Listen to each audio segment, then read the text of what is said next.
नमस्कार दोस्तों, बोले इंडिया के एक और नए वीडियो में आप सबका स्वागत है। मैं हूं मंजर आलम। इन दिनों पूरे देश से एक ही आवाज आ रही है, जय श्री राम। यानी इस समय इंडिया बोल रहा है जय श्री राम। तो दोस्तों, हमने भी इस आवाज को सुना और राम जन्मभूमि पर यह वीडियो बनाने का फैसला किया। मैं राम जन्मभूमि क्यों कह रहा हूं, आगे आपको समझ में आ जाएगा।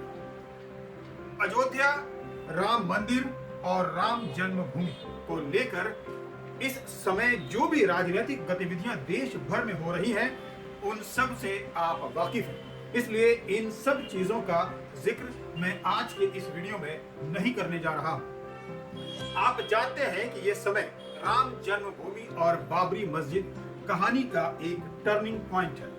अब ये दोनों शब्द इतिहास में रह जाएंगे और यहाँ से एक नया शब्द शुरू होने जा रहा है, जिसका नाम होगा राम मंदिर। वो राम मंदिर जो विश्व का तीसरा सबसे बड़ा मंदिर होगा, जिस पर हम अलग से वीडियो बनाएंगे। दोस्तों, आप सब जानते हैं कि राम जन्मभूमि और बाबरी मस्जिद की कहानी कोई आम कहानी नहीं है, बल्कि इतिहास में दर्ज वो कहानी है जिसने सबसे ज्यादा समय तक विवादों का सामना किया, जिसे हम बाबरी मस्जिद या राम जन्मभूमि विवाद के नाम से जानते हैं। लेकिन अब हम इसे विवाद नहीं कहकर कहानी कहें तो अच्छा होगा, क्योंकि कोर्ट का फैसला आने के बाद विवाद खत्म हो चुका है। यूं तो ये कहानी इंटरनेट पर उपलब्ध है। अगर आप राम जन्मभूमि और बाबरी मस्जिद की कहानी 500 वर्ष पहले से आज तक की स्थिति जानना चाहते हैं तो रिसर्च में बहुत समय लगेगा। हमने आपके काम को आसान कर दिया है। हम यहाँ इस पूरी कहानी को एक कड़ी में पिरोकर आपके सामने रख रहे हैं। इसमें मेरा कोई शब्द नहीं है। मैं उन्हीं सब बातों को सजोकर आपके सामने रख रहा हूँ जो इतिहास के पन्नों में दर्ज है। आपसे अनुरोध होगा कि आप समय निकालकर राम जन्मभूमि और बाबरी मस्जिद की पूरी कहानी को जरूर देखें, समझें और दोस्तों में शेयर भी करें। बता दें कि इस कहानी को हम 4 पार्ट में बताएंगे, क्योंकि इस कहानी को समझने का यही सबसे बेहतर तरीका है। 1528 से 1947 के बीच क्या हुआ, ये पहला पार्ट है। राम जन्मभूमि और बाबरी मस्जिद कहानी का पहला पार्ट शुरू होता है वर्ष 1528 से 1947 के बीच में घटनाक्रम से। इस कहानी की शुरुआत होती है 1528 से। इस समय तक बाबर ने दिल्ली पर कब्जा कर लिया था और देश में मुगल साम्राज्य की नींव पड़ चुकी थी। इतिहासकारों की माने तो बाबर के कमांडर यानी सेनापति मीर बाकी ने बाबर के आदेश के बाद अयोध्या में राम मंदिर को तुड़वा दिया। इसके बाद वहां एक मस्जिद बनाई, जिसका नाम रखा गया बाबरी मस्जिद। वर्ष 1528 में मस्जिद बनाई गई या नहीं, इसका कोई ऐतिहासिक प्रमाण नहीं है। आईने अकबरी या बाबरनामा दोनों में ही इसका जिक्र नहीं मिलता है। तुलसीदास ने 1574 में रामचरितमानस का अवधी में अनुवाद किया। इस किताब में भी बाबरी मस्जिद का उल्लेख नहीं मिलता है। कहानी आगे बढ़ती है और साल आता है 1838 का। इस साल पहली बार अयोध्या में सर्वे करवाया गया। सर्वे करने वाला अधिकारी ब्रिटिश था, जिसका नाम था मॉन्टगोमेरी मार्टिन। मार्टिन ने सर्वे के बाद बताया कि मस्जिद में जो पिलर मिले हैं वो हिंदू मंदिर से लिए गए। बता दें कि 1838 से पहले के 300 वर्ष का कुछ खास इतिहास मौजूद नहीं है, लेकिन ब्रिटिश अधिकारी के सर्वे के बाद अयोध्या में पहली बार साल 1838 में ही बवाल होता है। हिंदू कहते हैं कि जिस स्थान पर बाबरी मस्जिद है, वहां पहले भगवान राम का मंदिर हुआ करता था, जिसे बाबर ने तुड़वा दिया और उस पर मस्जिद का निर्माण करवाया। साल 1853 आता है और पहली बार अयोध्या में दंगा होता है। उसके बाद 1857 में हनुमानगढ़ी के महंत ने मस्जिद के आंगन के पूर्वी हिस्से में एक चबूतरा बनाया। इसी चबूतरे को राम चबूतरा कहा गया। इसी स्थान को राम जन्मभूमि भी कहा गया। विवाद बढ़ा तो इसके विरोध में मौलवी मोहम्मद असगर ने जिला मजिस्ट्रेट के सामने अर्जी लगाई। पहली बार 1859 में मैजिस्ट्रेट के आदेश के बाद मस्जिद में एक दीवार खड़ी कर दी जाती है। इस तरह भीतरी हिस्से में मुसलमानों को इबादत और बाहरी हिस्से में हिंदुओं को पूजा करने की अनुमति दे दी जाती है। अब साल आता है 1885 का। निर्मोही अखाड़ा के महंत रघुवर दास ने राम चबूतरे की कानूनी हक लेने के लिए कोर्ट में अर्जी डालते हैं। इस जगह उन्होंने मंदिर बनाने को लेकर कोर्ट से मांग की। इस याचिका में चबूतरे वाले स्थान को ही राम जन्मभूमि बताया गया था, लेकिन ये अर्जी साल 1886 में खारिज कर दी जाती है। अब कहानी सीधा पहुंचती है साल 1934 में। अब सवाल ये उठता है कि 1886 से 1934 तक क्या हुआ। इस दौरान कई दस्तावेजों ने यह दावा किया कि अयोध्या में कई मंदिरों को तोड़ा गया और उस पर मस्जिद का निर्माण हुआ। उनमें से एक राम मंदिर भी था। साल 1934 में अयोध्या में सांप्रदायिक दंगे हुए। लोगों ने बाबरी मस्जिद के कुछ हिस्से को ढा दिया। मस्जिद के टूटे हुए हिस्से को अंग्रेजों ने फिर से ठीक करवाया। साल 1944 में वक्फ बोर्ड की तरफ से मस्जिद को सुन्नी प्रॉपर्टी घोषित कर दी जाती है। सुन्नी प्रॉपर्टी इसलिए क्योंकि बाबर सुन्नी मुसलमान था। साल 1947 में देश आजाद हुआ। बंटवारे का जख्म ताजा था। हिंदू और मुसलमानों के बीच नफरत इस समय पक्के तौर पर थी। आजादी के बाद राम मंदिर की मांग जोर पकड़ती है। दिसंबर 1949 में अयोध्या में 9 दिनों के रामचरितमानस पाठ का आयोजन किया जाता है। 22 और 23 दिसंबर की रात मस्जिद में भगवान राम की मूर्तियां मिलती हैं। आरोप हिंदुओं पर लगता है। कहा गया कि उन्होंने मूर्तियों को विवादित स्थान पर रख दिया है। 23 दिसंबर की सुबह मस्जिद में रामलला की पूजा शुरू हो जाती है। हिंदू वहां पूजा और दर्शन करने पहुंचते हैं तो मुस्लिम वहां विरोध करने पहुंच जाते हैं। मामला फिर कोर्ट में पहुंच जाता है। ये वो समय था जब देश में संविधान लागू नहीं हुआ था। संविधान की धर्मनिरपेक्षता अब तक तय नहीं की जा सकी थी। इस दौरान प्रधानमंत्री जवाहरलाल नेहरू ने बयान दिया और कहा कि जो हुआ वो गलत हुआ। किसी भी धार्मिक स्थान को कोई हथिया नहीं सकता है। एक किस्सा है नेहरू और उस समय के फैजाबाद के जिला अधिकारी के नायर का। नायर ने प्रधानमंत्री नेहरू को खत लिखकर सुझाव दिया कि इस मामले को अदालत को दे दी जाए। जब तक अदालत का फैसला नहीं आता है तब तक मस्जिद में रखी गई मूर्ति के वहां एक जालीनुमा गेट लगा दिया जाए। नेहरू ने इस सुझाव को स्वीकार कर लिया। इसके बाद मामला कोर्ट पहुंचा। 29 दिसंबर 1949 को कोर्ट ने बाबरी मस्जिद को पहली बार विवादित स्थल घोषित किया। इसी के बाद से बाबरी मस्जिद के लिए विवादित ढांचा जैसे शब्दों का प्रयोग होने लगा। कोर्ट के आदेश के बाद मस्जिद के बाहर ताला लग गया। 16 जनवरी 1950 को गोपाल सिंह विशारद सिविल केस फाइल करते हैं। वे कोर्ट से मांग करते हैं कि हिंदुओं को पूजा की अनुमति दी जाए और मूर्तियों को उस जगह से न हटाया जाए, लेकिन कोर्ट ने इस अपील को खारिज कर दिया। अब साल 1959 में निर्मोही अखाड़ा एक बार फिर पिक्चर में आता है। निर्मोही अखाड़ा कोर्ट पहुंचता है। अखाड़े ने इस बार केवल राम चबूतरे की ही नहीं बल्कि पूरे 2.7 एकड़ जमीन का हक कोर्ट से मांगता है। इसके 2 साल बाद सुन्नी वक्फ बोर्ड ने भी कोर्ट में केस दायर किया। वक्फ ने मुसलमानों का पक्ष रखते हुए केस फाइल किया और कहा कि यहाँ पहले मस्जिद थी और अब भी मस्जिद है। इसके बाद अगले 20-25 साल तक कोर्ट में केस चलता रहता है। ये थी कहानी पहले भाग की। दूसरे भाग में हम बात करेंगे 1980 से 1990 के बीच क्या हुआ। अब साल आ गया 1980 का। भाजपा जनसंघ से अलग हो गई थी। भाजपा ने खुलकर हिंदू संगठनों और राम मंदिर का समर्थन किया। हिंदू संगठन एक्टिव हो जाते हैं। मांग उठती है कि बाबरी मस्जिद के स्थान पर राम मंदिर का निर्माण किया जाए। साल 1984 में धर्म संसद का दिल्ली में आयोजन किया गया। विश्व हिंदू परिषद नेता अशोक सिंघल ने रथ यात्रा निकालने की बात कही, लेकिन इसके 6 महीने बाद ही इंदिरा गांधी की हत्या हो जाती है। रथ यात्रा को टाल दिया जाता है। इंदिरा की हत्या के बाद राजीव गांधी कमान संभालते हैं और प्रधानमंत्री बनते हैं। राजीव के लिए 2 अहम चुनौतियां थी। पहली कि राम मंदिर के मुद्दे पर क्या रुख होना चाहिए, और दूसरा कि हिंदू संगठनों की लामबंदी पर कंट्रोल कैसे किया जाए।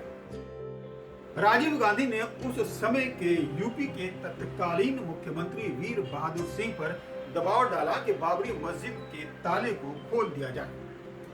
इसके कुछ ही दिन बाद 1986 में फैजाबाद की अदालत ने बाबरी मस्जिद के ताले को खोलने का आदेश दिया और मंदिर में पूजा करने की भी इजाजत दे दी। लेकिन सवाल यह भी है कि क्या इससे पहले पूजा नहीं होती थी?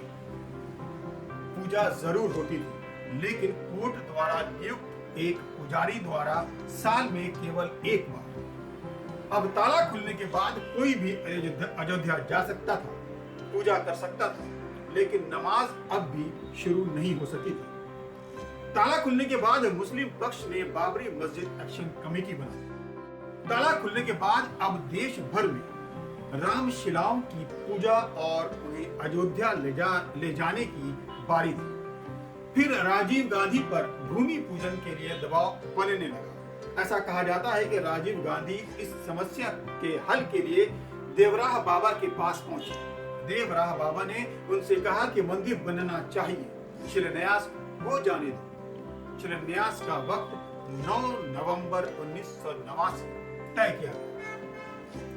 9 नवंबर को विश्व हिंदू परिषद ने विवादित स्थल के पास राम मंदिर की नींव रख दी और मंदिर निर्माण के लिए अभियान तेज कर दिया। कहते हैं कि यह पहली बार था जब सरकार को आभास हो चुका था कि बाबरी मस्जिद कभी न कभी गिराई जा सकती है। साल 1989 चुनावी साल था। वोट बैंक की राजनीति जोरों पर थी। राजीव गांधी ने अयोध्या से ही अपनी चुनावी रैली की शुरुआत की, लेकिन इसका उन्हें कोई फायदा नहीं हुआ। 1989 में लोकसभा चुनाव में भाजपा को 85 सीटें मिली। इससे पहले हुए लोकसभा चुनाव में भाजपा के पास केवल 2 ही सीटें थी। भाजपा ने वीपी सिंह को समर्थन दिया। वीपी सिंह प्रधानमंत्री बने। 25 सितंबर 1990 को लाल कृष्ण आडवाणी रथ यात्रा निकालने की घोषणा करते हैं। रथ यात्रा जो सोमनाथ से अयोध्या तक निकाली जानी थी, जिसे 30 अक्टूबर 1990 तक अयोध्या पहुंचना था। नरेंद्र मोदी उस समय गुजरात में रथ यात्रा के प्रभारी थे। कार सेवकों को बड़ी संख्या में अयोध्या पहुंचने का आदेश होता है। योजना थी कि 30 अक्टूबर को अयोध्या में पहली कार सेवा की जाए। आडवाणी ने रथ यात्रा निकाली।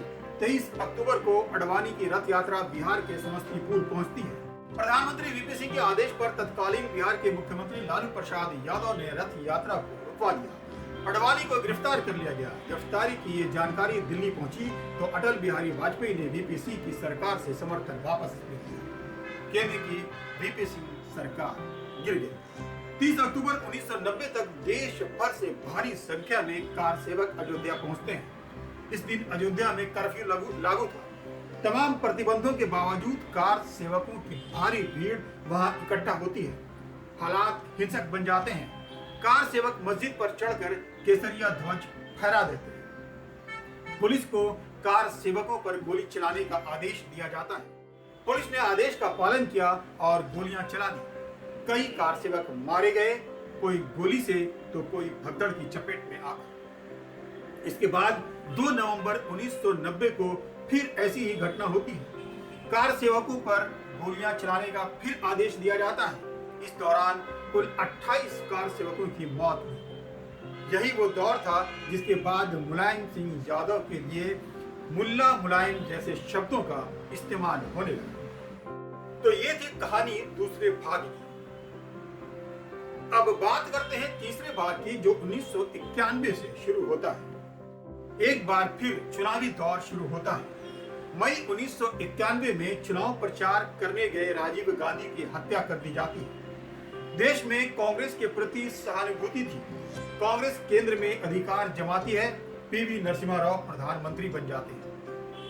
इसी साल जून में यूपी में चुनाव हुए, भाजपा सरकार बनाती है, कल्याण सिंह मुख्यमंत्री बनते हैं। सरकार बनते ही विवादित स्थल के पास की भूमि एक ट्रस्ट को दे दी जाती है। ट्रस्ट का नाम था राम जन्मभूमि न्यास।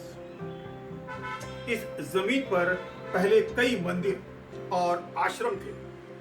इनके महंतों ने सहमति से न्यास को अपनी भूमि दान की और कहा कि राम मंदिर का निर्माण हो सके, इसलिए यह दान दिया जा रहा है। न्यास इस भूमि पर निर्माण कार्य शुरू कर देते हैं, लेकिन इलाहाबाद हाई कोर्ट ने इसमें दखल दिया और निर्माण कार्य पर रोक लगा दी। पीवी नरसिम्हा राव 30 अक्टूबर 1992 को दोनों पक्षों यानी हिंदू और मुसलमान पक्षों को दिल्ली बुलाते हैं। बातचीत करने के लिए दिल्ली पहुंचे दोनों गुटों के बीच बातचीत का कोई निष्कर्ष नहीं निकलता है। इसी दिन वीएचपी के नेता ऐलान करते हैं कि 6 दिसंबर 1992 को कार सेवा दिवस मनाया जाएगा। देश भर से हिंदुओं को एक बार फिर अयोध्या आने को कहा जाता है। 6 दिसंबर 1992 को अयोध्या में लगभग 2 लाख कार सेवक पहुंच चुके थे। ये कार सेवक मस्जिद की तरफ बढ़ते हैं। भीड़ द्वारा एक एक करके मस्जिद के तीनों गुंबद गिरा दिए जाते हैं। जब मस्जिद गिरी तो वीएचपी यानी विश्व हिंदू परिषद और बीजेपी के कई नेता महामंच पर मौजूद थे। वो कार्यकर्ताओं और कार सेवकों से संयम बरतने की अपील करते हैं। इन नेताओं पर अब भी केस चल रहा है जो कोर्ट में लंबित है। मस्जिद ढाए जाने के दिन ही यानी 6 दिसंबर की शाम 6 बजे तक यूपी में राष्ट्रपति शासन लागू कर दिया जाता है। कल्याण सिंह इस्तीफा दे देते हैं। 7 दिसंबर को पीवी नरसिम्हा राव संसद में बयान देते हैं और कहते हैं मस्जिद को गिराना बर्बर कार्य था। बाबरी मस्जिद गिरने के बाद अगले कुछ समय तक मामला शांत रहा। अगले कुछ सालों में केंद्र में भाजपा की सरकार आ जाती है। अटल बिहारी वाजपेयी प्रधानमंत्री बन जाते हैं। वर्ष 2001 में वीएचपी केंद्र सरकार को कड़ा संदेश देती है। कहती है मस्जिद गिर चुका है, राम मंदिर बनाने की तैयारी शुरू करें। सरकार यदि नहीं करेगी तो वीएचपी खुद मंदिर बनाएगी। साल 2002 में यूपी चुनाव के लिए भाजपा ने घोषणा पत्र जारी किया। राम मंदिर निर्माण का मुद्दा उसमें नहीं था। वीएचपी ने फिर आह्वान किया और कार सेवक फिर अयोध्या में जुटे, लेकिन प्रशासन हस्तक्षेप करती है। अप्रैल 2003 में इलाहाबाद हाईकोर्ट के 3 जजों की बेंच विवादित स्थल के मालिकाना हक की कार्रवाई शुरू करती है। आर्कियोलॉजिकल सर्वे ऑफ इंडिया यानी एएसआई को वैज्ञानिक सबूत जुटाने का काम दिया जाता है। एएसआई विवादित स्थान पर खुदाई करती है। खुदाई 6 महीने तक चलती है। अगस्त 2003 में एएसआई रिपोर्ट पेश करती है। रिपोर्ट में एएसआई ने बताया कि खुदाई में 10-12 सेंचुरी के बीच के हिंदू मंदिर के अवशेष मिले हैं। पिलर, ईंट, शिलालेख और अन्य चीजें मिली हैं। पहली बार विवादित स्थल से जुड़े वैज्ञानिक सबूत मिलते हैं। मामला कोर्ट में चलता रहता है।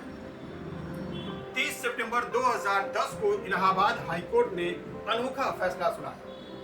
कोर्ट ने 2.77 एकड़ वाली विवादित भूमि को 3 बराबर हिस्सों में बांट दिया। इसमें से 1/3 हिस्सा निर्मोही अखाड़ा को, 1/3 हिस्सा राम जन्मभूमि न्यास और बाकी 1/3 हिस्सा सुन्नी वक्फ बोर्ड को दिया गया। इस फैसले से तीनों ही पार्टी नाखुश थी। साल 2011 में पहली बार तीनों पार्टियों ने सुप्रीम कोर्ट का दरवाजा खटखटाया। जनवरी 2019 में अयोध्या केस की सुनवाई के लिए 5 जजों की संवैधानिक पीठ बनाई गई। इसकी अध्यक्षता कर रहे थे उस समय के चीफ जस्टिस रंजन गोगोई। पीठ में जस्टिस डी.वाई. चंद्रचूड़, जस्टिस सूर्य ललित, जस्टिस बोबड़े और जस्टिस एन.वी. रमन्ना को शामिल किया गया था। 5 जजों की बेंच ने इलाहाबाद हाईकोर्ट के फैसले पर रोक लगा दी। 9 नवंबर 2019 को ऐतिहासिक फैसला सुनाया गया। इस फैसले ने राम मंदिर के 492 साल पुराने संघर्ष पर विराम लगा दिया। बेंच ने सर्वसम्मति से फैसला लिया और ASI की साइंटिफिक रिपोर्ट का हवाला दिया और 2.77 एकड़ की पूरी जमीन जो विवादित थी वे रामलला विराजमान को दे दी। सरकार का आदेश हुआ कि राम मंदिर निर्माण के लिए ट्रस्ट बने।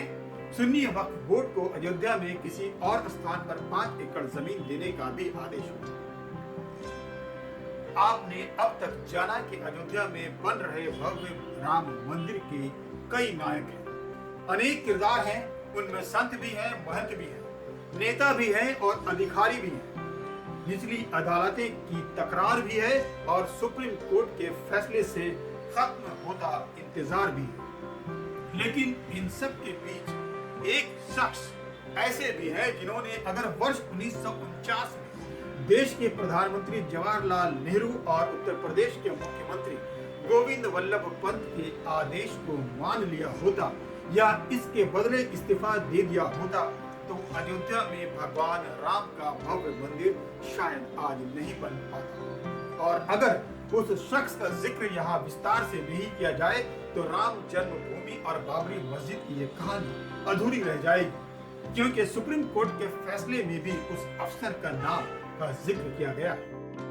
केरल के अलप्पी के रहने वाले के नायर, जो उस समय फैजाबाद के जिला अधिकारी थे, बाबरी मस्जिद मामले से जुड़े आधुनिक भारत के वे ऐसे शख्स हैं जिनके कार्यकाल में इस मामले में सबसे बड़ा टर्निंग पॉइंट आया और देश के सामाजिक राजनीतिक ताने बाने पर इसका दूरगामी असर पड़ा। वर्ष 1949 उस वक्त अयोध्या का नाम फैजाबाद हुआ करता था। नायर 1 जून 1949 को फैजाबाद के कलेक्टर बने। साल 2019 में अयोध्या को लेकर सुप्रीम कोर्ट के 1045 पन्नों के फैसले में के नायर के बारे में जिक्र किया गया है। सुप्रीम कोर्ट के फैसले के मुताबिक 29 नवंबर 1949 को फैजाबाद के एसपी कृपाल सिंह ने फैजाबाद के डीएम के नायर को पत्र लिखा, जिसमें आशंका जताई थी कि पूर्णिमा के दिन हिंदू जबरन मस्जिद में घुसने की कोशिश करेंगे और वहां पर मूर्ति भी स्थापित करेंगे। 16 दिसंबर को डीएम के नायर ने उत्तर प्रदेश सरकार को पत्र लिखते हुए कहा कि उन्हें मस्जिद पर कोई खतरा नहीं दिख रहा है। 23 दिसंबर 1949 की सुबह उजाला होने से पहले ये बात चारों तरफ जंगल की आग की तरह फैल गई कि जन्मभूमि में भगवान राम प्रकट हुए हैं। देखते ही देखते वहां राम भक्तों की भीड़ इकट्ठा हो गई। पुलिस और प्रशासन इस घटना को देखकर हैरान थे। यह खबर सरकार तक भी पहुंची। जवाहरलाल नेहरू उस वक्त देश के प्रधानमंत्री हुआ करते थे। अयोध्या में कोई बवाल ना हो जाए, इसके लिए केंद्र और राज्य सरकारों ने यह तय किया कि पहले वाली स्थिति बहाल की जाए। इसके लिए फैजाबाद के डीएम जो के नायर थे, उनको आदेश दिया गया कि रामलला की मूर्ति को मस्जिद से निकालकर राम चबूतरे पर स्थापित कर दिया जाए। इसके साथ ही यह भी कहा गया कि अगर इस काम के लिए अतिरिक्त फोर्स भी लगे तो लगाई जाए।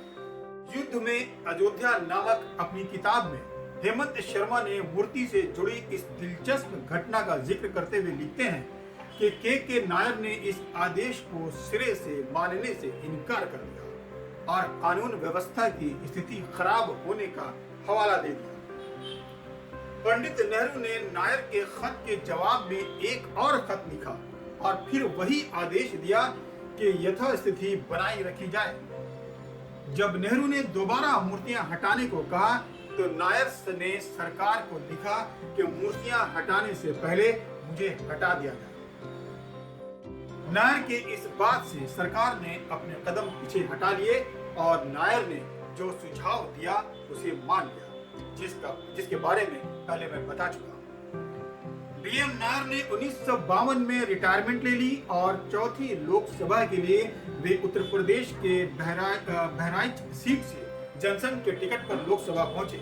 इस इलाके में नायर हिंदुत्व के इतने बड़े प्रतीक बन गए कि उनकी पत्नी शकुंतला नायर भी कैसरगंज से 3 बार जनसंघ के टिकट पर लोकसभा पहुंची। यहाँ तक कि बाद में उनका ड्राइवर भी उत्तर प्रदेश के विधानसभा का सदस्य बना। तो दोस्तों आप समझ गए होंगे राम जन्मभूमि के संघर्ष की 492 साल तक चली कहानी, जो आप सबको जरूर पसंद आया होगा। अब जल्दी से कमेंट बॉक्स में अपनी राय दीजिए, वीडियो को लाइक कीजिए, अधिक से अधिक शेयर कीजिए और चैनल को सब्सक्राइब कर लीजिए। अगले वीडियो में फिर मिलेंगे और बताएंगे कि इंडिया क्या बोल रहा है। तब तक के लिए नमस्कार।